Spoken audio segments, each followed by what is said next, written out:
Labdien! Es varbūt runāšu mazliet par kaut ko citu, jo es esmu brīva, jo es neesmu redzējis šo LNT diskusiju, jo man nav televizora. Es televizoru pēc televīzijas atslēgšanas neskatos, jo es šo televīzijas atslēgšanu uzskatu par tautu diskriminējošu.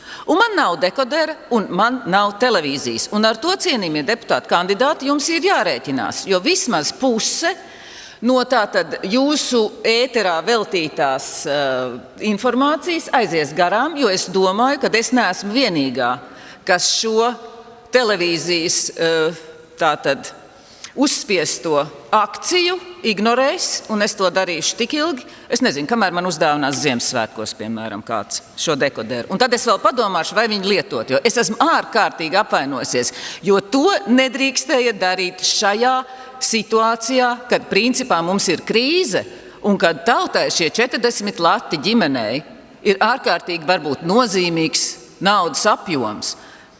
Tas ir pirmais.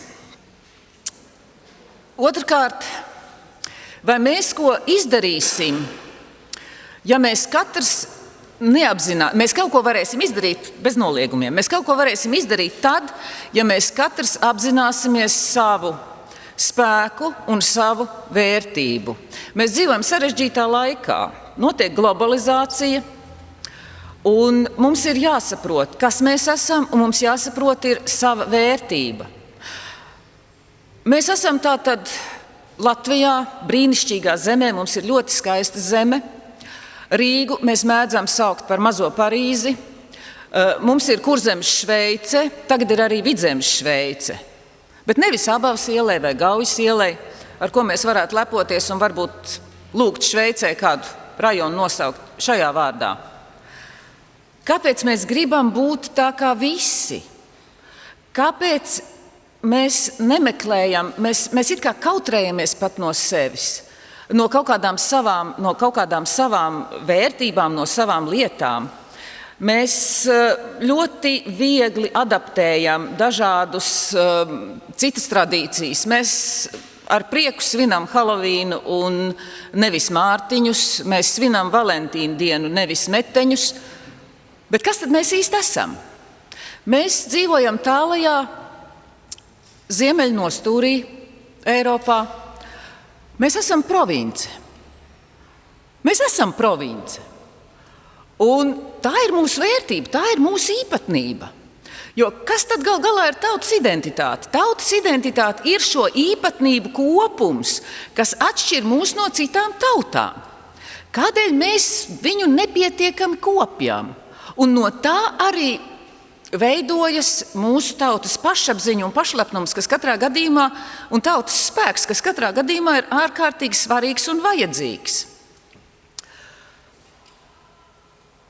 Kas ir nācija? Es norakstīju no vārnīcas. Vēsturiski izveidota cilvēku kopība, kurai ir kopīga valoda, ekonomiskā dzīve, teritorija, kultūras un psiholoģijas īpatnības tendence veidot nacionālu valsti. Šo tendenci mēs esam īstenojuši. Kas mums notiek ar ekonomisko dzīvi, cik mēs labi to protam izmantot un cik mēs varam ar to lepoties. Bet mums ir šīs psiholoģiskās īpatnības un kultūra. Cik mēs kopjam savu kultūru, un atkal kā provinciāls, es skatos, ko par mums domā citi, ko par mums domā no malas. Un braucot uz dažādām startautiskām sanāksmēm, diemžēl, es jūtos kā postsovietisma zonas pārstāvis. Arī citas postsocialistiskās valstis tiek uzskatītas. Jā, mēs esam Eiropā, bet tāpat pret mums izturās tie tur ar greizo šķībo nepareizo domāšanu. Bet katrs ir atbildīgs par to, kas notiek mūsu valstī. Un to mēs varam izdarīt tikai tad, ja katrs no mums ir stiprs, pašlepns un pašapzinīgs. Tad varbūt izveidosim savu tēlu, šo savu provinciāļu tēlu.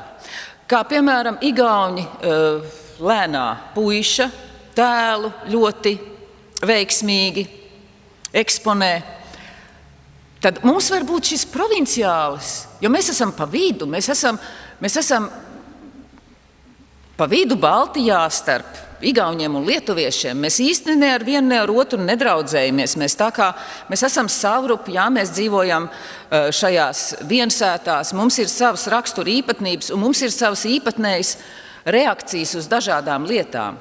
Bet latvieši allaž tiek dēvēti par tātad dziedātāju, gleznotāju un poetu tautu.